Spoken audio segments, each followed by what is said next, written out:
Word kids, how are you doing? We're so glad that you're a part of Living Word. We love you and we're so excited to have this service today. You may be at home, but Jesus is still here, right? So we can still have church. Are you guys ready? Okay, so that was my welcome. All right, here we go. Let's go ahead and talk about what we're going to learn today. Today our message is about Jonah and the whale. Jonah and the whale, that's an awesome story. So we're going to talk about that today. We're going to talk about how Jesus has a plan in everything, and he's always there for us. But there's a key point. We have to obey. We have to be quick to obey. Everyone say this with me. I am quick to obey. I'm going to pretend you said it, okay? All right, I am quick to obey. That's our main point today. And we're going to talk about that a little bit later. But first, let's look at this video about God's animal for the day. And now, it's time for some more amazing animals. Number 2, the amazing blue whale. Have we got a tale for you? Ugh, I'm all wet. What we have here is the largest mammal ever known to man, woman, or mouse. Oh, what am I doing underwater? Help! Blue whales can be found in all the world's oceans. At around 98 feet long and 180 tons, they are the jumbo jets of the seas. Belly flop! Ooh, has it sprung a leak? No. Like us, blue whales need to breathe, so they come to the surface to use their blowholes. I only just got dry. Did you know their hearts weigh the same as a cow, their tongue's the same as an elephant, and their baby's the same as a hippo? I'm not changing those diapers. They like to eat krill, little tiny shrimps, sometimes up to 40 million in a day. Blue whales are an endangered species. If you're lucky, you might see one. But not so lucky if you're a krill. Ah! Run for your lives! The blue whale. What an amazing animal. Wow, what a video. Man, whales are so cool. Now that's not a whale, just so you know. But let's talk about it, okay? Whales are gigantic. When I tell you they're gigantic, they're probably bigger than the dinosaurs were. That's really big. They're longer than a basketball court. Basketball courts are pretty big, right? They're bigger than that.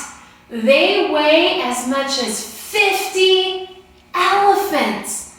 I don't know about you, but that's pretty heavy, right? I think that's pretty big. All right, and they aren't really fish because they don't have gills, right? This is a fish because he has gills. See these right here? Whales don't have those. And what else did we learn? We learned that they probably don't have any predators because they're so large. So this guy right here, as scary as he looks, is nothing against that whale. But even as big as they are, they know that they're not as big as God. And they know to obey God. Let's talk about Jonah for a little bit.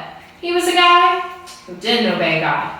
But thankfully in that story, there was a whale who did. Heroes of the Bible, Jonah. This is Jonah. Jonah was a prophet. That means it was his job to tell people what God told him to say. Yep. One day, God told Jonah to go to Nineveh because the people of Nineveh were doing bad things. But instead, Jonah ran away. Where are you, please? And went to the port to board a ship, going the other way. He was hoping to get away from God. He sailed for a place called Tarshish. While he was at sea, God sent a great and powerful wind over the sea that caused a storm that seemed like it would break the ship apart. Fearing for their lives, the sailors tried everything they could think of to save the ship. Meanwhile, Jonah was sound asleep, so the captain went down and said, "How can you sleep at a time like this? Get up and pray to your God. Maybe he will help us." Then the crew figured out that Jonah was the reason for the storm. And they asked him, "Who are you? Why is this happening to us?"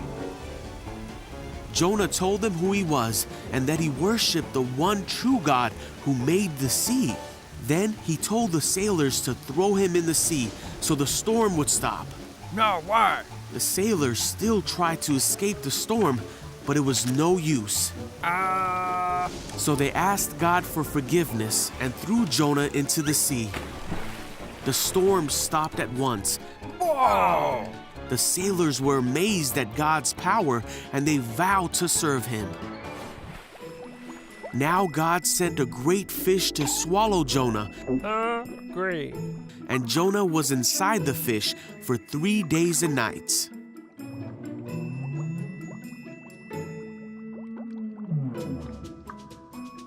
Jonah prayed to God from inside the fish, and God ordered the fish to spit Jonah out. Ugh, yuck. God told Jonah again to go to the city of Nineveh to tell them what God had said about them. I get it. This time, Jonah obeyed God and went to Nineveh to deliver God's message.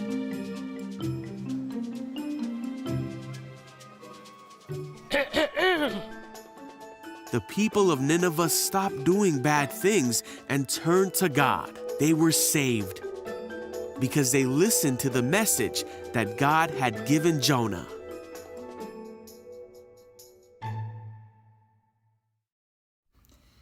Man, I bet at the end of that whole thing, Jonah needed a shower. My goodness, could you imagine being stuck in the belly of a whale?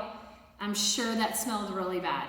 So, Isaiah 1:19 says that if you're willing and obedient, you will eat the good of the land. Think back to our story. Jonah disobeyed. And because of that, he was no longer under God's protection. So all this bad stuff started happening. He had to be willing and obedient for the good to happen. The good is out there. God wants the best for us. But we have to obey in order for that to come upon us. Otherwise, we're no longer underneath God's protection. So thankfully, Jonah was able to get to Nineveh and help those people. He obeyed God, and so much good came out of it. So make sure that you're always willing and obedient when it comes to God's word.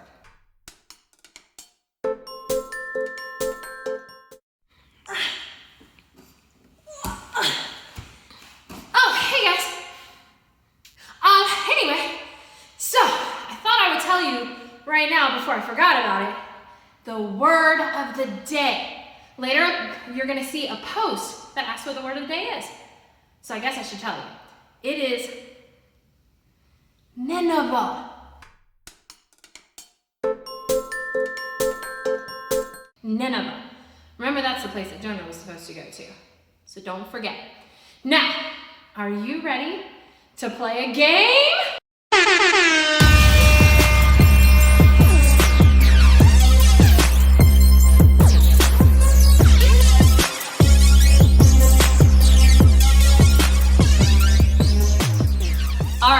So this game is a game the whole family can enjoy. It's 5-second rule.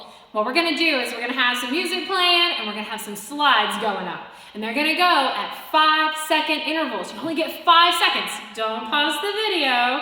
And what you're gonna do is you're gonna try to come up with 3 answers for each slide that comes up, okay? So if I said name 3 colors, you have 5 seconds to say 3 colors. Sounds super easy, but let me tell you, 5 seconds goes pretty fast. I hope you guys having a fun time playing this, and we will see you soon.